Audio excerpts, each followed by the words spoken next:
नमस्ते। इस प्रस्तुति में स्वागत है। आज हम बात करने वाले हैं क्यूमुलस लिनक्स की। ये वो ऑपरेटिंग सिस्टम है जिसने मॉडर्न नेटवर्किंग की दुनिया में कह सकते हैं क्रांति ला दी है। तो चलिए एक सवाल से शुरू करते हैं। सोचिए जरा, क्या हो अगर एक नेटवर्क स्विच ठीक एक सर्वर की तरह काम करने लगे। मतलब एक बंद प्रोप्राइटरी बॉक्स की जगह एक खुली दुनिया। और यहीं पर क्यूमुलस लिनक्स का असली कमाल सामने आता है। ये जो फर्क है ना, ट्रेडिशनल नेटवर्किंग और क्यूमुलस लिनक्स वे के बीच, वो ज़मीन आसमान का है। पहले क्या होता था, हार्डवेयर और सॉफ्टवेयर एक दूसरे से जंजीरों की तरह कसकर बंधे होते थे। लेकिन क्यूमुलस के साथ हार्डवेयर, ऑपरेशंस, ऑटोमेशन सब कुछ आज़ाद है, फ्लेक्सिबल है। ठीक है, तो चलिए अब इसकी एक एक परत को खोल कर देखते हैं। ये जो आर्किटेक्चर डायग्राम है, ये हमारा रोड मैप होगा। हम बिल्कुल नीचे से हार्डवेयर से शुरू करेंगे और ऊपर मॉडल तक जाएंगे और समझेंगे कि ये सब मुमकिन कैसे होता है। तो पहला पड़ाव है ओपन नेटवर्किंग रेवोल्यूशन। इसकी बुनियाद एक बहुत ही सिंपल आइडिया पर रखी गई है, हार्डवेयर और सॉफ्टवेयर को अलग कर दो। लेकिन यह होता कैसे है? इसका जवाब है ओनी। इसको समझने का सबसे आसान तरीका है, इसे सर्वर्स के लिए PXE की तरह समझें। ये एक ओपन सोर्स प्रोजेक्ट है जो किसी भी नेटवर्क ऑपरेटिंग सिस्टम को किसी भी स्टैंडर्ड स्विच हार्डवेयर पर इंस्टॉल करने की आज़ादी देता है। मतलब अब किसी एक वेंडर से बंधे रहने की मजबूरी खत्म। तो सवाल उठता है कि क्यूमुलस आखिर है क्या?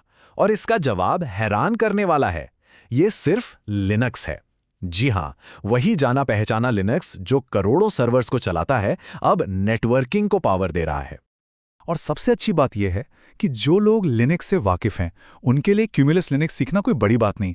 sudo apt-get install, systemctl, tcp dump, ये सारे कमांड्स, ये सारे फाइल पाथ्स बिल्कुल वैसे ही काम करते हैं। इससे सिस्टम को समझना और मैनेज करना कितना आसान हो जाता है। अच्छा, अब लिनक्स की बुनियाद तो समझ आ गई। चलिए अब एक लेयर ऊपर चलते हैं। इसे कहते हैं नेटवर्क मैजिक लेयर। यहीं पर लिनक्स के ऊपर मजबूत और फ्लेक्सिबल नेटवर्क फैब्रिक्स बनाए जाते हैं। तो सबसे पहले बात करते हैं MLAG की। ये एक कमाल की टेक्नोलॉजी है। ये किसी भी डिवाइस को दो अलग अलग स्विच से एक साथ जुड़ने देती है, लेकिन उस डिवाइस को ऐसा लगता है जैसे वो सिर्फ एक ही स्विच से जुड़ा हो। हाई अवेलेबिलिटी के लिए ये बहुत बहुत जरूरी है।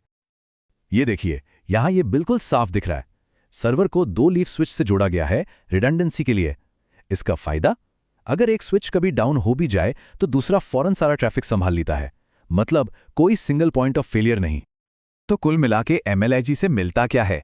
एक्टिव रिडंडेंसी, पूरी की पूरी बैंडविड्थ का इस्तेमाल और सबसे बड़ी बात, बिना सर्विस रोके सॉफ्टवेयर अपग्रेड करने की सुविधा। किसी भी डेटा सेंटर के लिए ये एक जबरदस्त पावर है। अब आते हैं BGP पर। इसका नाम तो सुना ही होगा। ये वही प्रोटोकॉल है जिस पर पूरा इंटरनेट चलता है। लेकिन मजे की बात यह है कि अब इसका इस्तेमाल डेटा सेंटर के अंदर भी हो रहा है, बड़े बड़े नेटवर्क फैब्रिक्स में स्विचों के बीच पैकेट रूट करने के लिए। और असली जादू तो तब होता है जब BGP और EVPN VXLAN एक साथ आते हैं। इसे ऐसे समझते हैं, VXLAN एक फिजिकल नेटवर्क के ऊपर कई वर्चुअल नेटवर्क बना देता है, बिल्कुल एक हाईवे पर कई सारी लेन्स बनाने की तरह। और EVPN BGP का इस्तेमाल करके इन लेन्स पर कौन कौन सी गाड़ियां यानी डिवाइसेस हैं, इसकी जानकारी बहुत स्मार्ट तरीके से शेयर करता है। और इन दोनों को मिलाकर ही विशाल, फ्लेक्सिबल और secure multi tenant data centers बनाए जाते हैं। तो इतनी सारी टेक्नोलॉजी, MLLG, BGP, EVPN, इसे मैनेज करना तो बहुत मुश्किल होता होगा, है ना? नहीं, यहीं पर एंट्री होती है NVUE की। ये इस पूरी कहानी का क्लाइमैक्स है। एक ऐसी यूनिफाइड कंट्रोल लेयर जो सारी मुश्किलों को आसान बना देती है।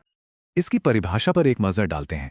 NVU एक object oriented, schema driven model है जो एक मजबूत API देता है। आसान शब्दों में इसका मतलब है, ये पूरे सिस्टम को मैनेज करने का एक स्टैंडर्ड, एक जैसा और प्रोग्राम करने लायक तरीका है।